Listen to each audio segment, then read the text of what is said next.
The stability balls are used for a lot of, ways to regulate themselves so that they can learn. Or they might even just have a little toy under their desk, like a squeeze ball. I have some students that have that. And, then this is why, I can give you an example. If somebody was mad at somebody, what are you fiddling with? And you're like, no, they need that. Please, it's too distracting to the other students. They don't even know. It's just distracting to them. Yeah. That's probably exactly, So that exactly. was, like one of my examples today. So. But I think the thing, I kind of said what was surprising to you. I think what was surprising to me as I started to learn more about kids that have autism spectrum disorders is good teaching for kids with autism spectrum disorders is good teaching.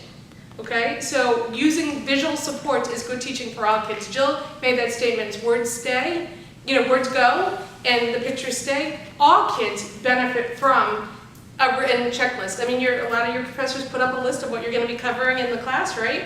Do you look at that? Is that useful to you? I mean, that's what we're talking about. You know what I mean? And it still helps. It still helps you, right? And then, I am a fidgeter. I need my fidgets, and I've been known, if somebody's sitting next to me in a meeting, if I like their jewelry, I might take it and I might start playing with their jewelry. Because I need that to be able to focus. So, they do sometimes want their wedding rings back, but the whole point of it is it helps me, and I'm pretty smart, So it helps a kid, maybe on the spectrum, maybe anxious, whatever, but allowing them to have access to something that helps them focus is good teaching. So I think that's what surprised me the most over the time of decreasing task demands when somebody's overwhelmed is good teaching. Okay? Keeping all of our students well regulated is good teaching. So the trick is for us for Jill and I, is to sell that. And we try to sell that. This is not something you're doing just for this child that is on the spectrum. If you do this and you do this well, it will help all the kids in your class. So I think that's what kind of surprised me most. And then really getting people to kind of buy into that model for us. And is that sometimes hard? Yeah, it is.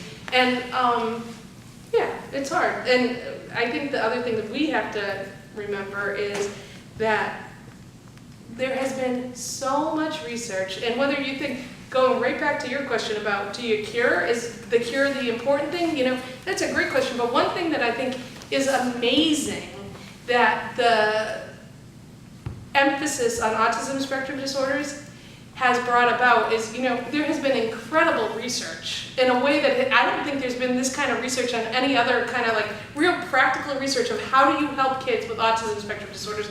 And there's standards for what you can say is a research-based practice, and we can look at that. And that didn't happen when I was in graduate school.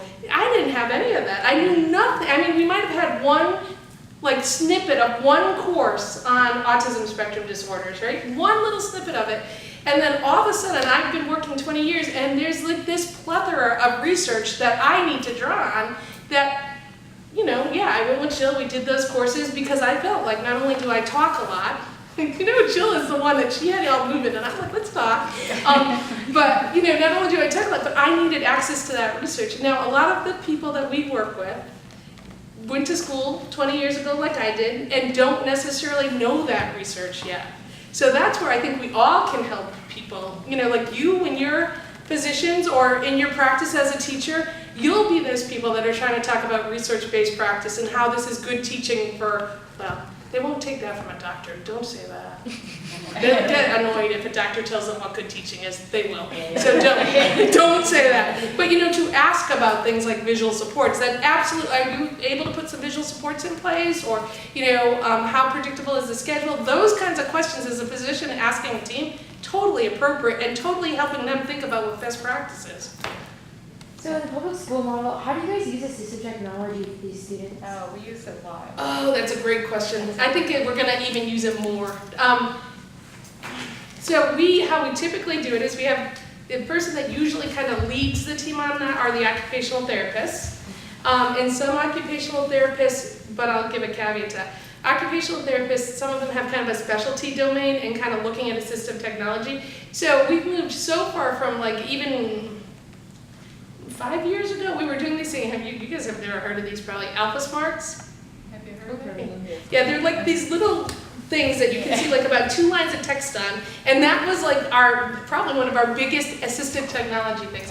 Now I think that we're really moving toward a more like bring your device to school kind of model, where in high schools we're really moving toward kids can bring their phone, they can bring their iPad, we can put an app on. I mean, there are self-monitoring apps that are phenomenal that I can't do. I can't recreate that myself. There are like things like for behavior, there's something called Class Dojo, which is really kind of a way to kind of reward positive behavior. So I think so I get off track. There's tons of ways it can be used. The OTs usually take the charge and help us pick what technology is going to be best suited to a child. Whether it's, an iPad, whether it's, what apps, whether it's some kind of computer in the classroom, whether it's a laptop, all those things would be things we would consider. Other things too. But the speech therapists get involved in that too sometimes. So sometimes we use technology for communication, and so there's lots of things like ProLoquo that the speech therapist will help us pick what is the best way to help a child communicate. A lot of things, we used to do a lot of like, you guys probably never saw these, like, you guys don't even know what I'm talking about, but picture books where we had a lot of symbols and the kid would have to flip through to find the symbol. A lot of that's going on to like an iPad now, so it's much easier to find what you need from the menu.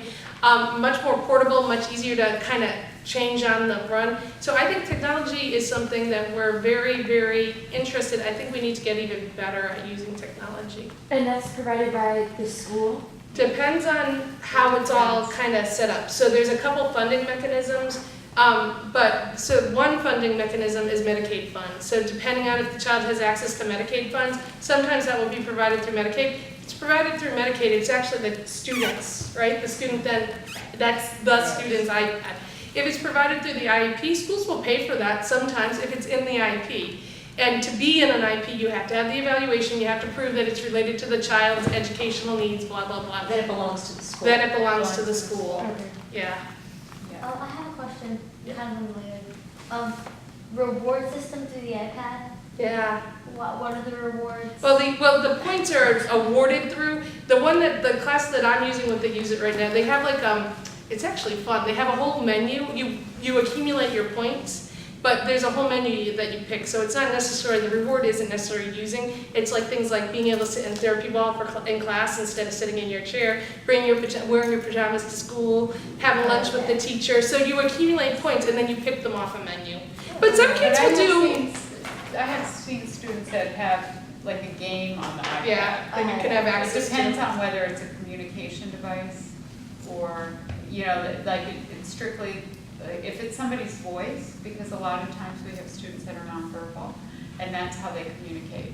So, and then you have to wait it out, they have to ask for something instead of gesturing or, like sometimes they would just come up and start touching you, or they'll just go get something and then you'll put a barrier there so that they'll use a communication voice, if it's the iPad or something else. It's like a natural concept. I mean, you don't hurt them. If they have to go to the bathroom, you don't say no, you can't go to the bathroom because you have to ask me first. But there might be, they might want a certain toy, so you like wait, and then they have to use it. We do that a lot to help facilitate the communication. But with the iPads, like we're teaching them to communicate. I have a student that is, and you have the same student, well not anymore, but she's at the high school, but that's how she communicates. That's how she tells us what she wants. That's how and that's how she'll answer questions. Is she nonverbal? No, she No, has she some verbal ability, but I think that she needed the visual, she needed all It that organizes input her to be thinking able to almost. organize her thoughts. Yeah, to get something else. And in PE, we count our laps as one thing because they're running and we're trying to work on cardiovascular endurance. So I use these popsicle sticks I have in there. I didn't have you guys do that, but so they count the sticks and then she'll count using that. And so that she's starting to do number association. One stick is one, because that's something that we have to teach as well. So, 1 second, 2 other things. So one is, we're talking a lot about high tech, but the thing that people sometimes forget is low tech can be good too. So, I mean, you can't, like, sometimes we'll go, oh, is there an app for that? But sometimes just doing something, I wish I could think of a great example. Let's think about that the rest of the time, Jill. If we can think of a good example of something, we had a big problem and a low-tech solution was the way to go. You can't just always assume that you want to do something with that. The other thing is for reinforcement, one thing that I love is kids that have special interests like dinosaurs or whatever, you can really use that to motivate them, and that's a very effective technique. So, like if somebody really was motivated by Minecraft, which I'm hoping actually, I'm really trying to get the IT department to put Minecraft on a computer right now so that I can, you don't want to give unrestricted access, but if he's going to work for that, when he's not going to work for anything else, I'll use anything I can have. Anything I can use, I'll use, you know? In your thinking about a low-tech thing, can you think about how the arts might integrate into that? Well, I think. Just thought I might. Yeah. I mean, you know, just because at some point I do want to address the arts and how, because that's the other part of this class is Right, the arts, in terms of low tech or in terms of a reward? in general, how are the arts used? So I mean, this can come up later because other people have questions, but I just want to make sure we touch on Address that. The way. I was trying to do dance in my little piece. And you did.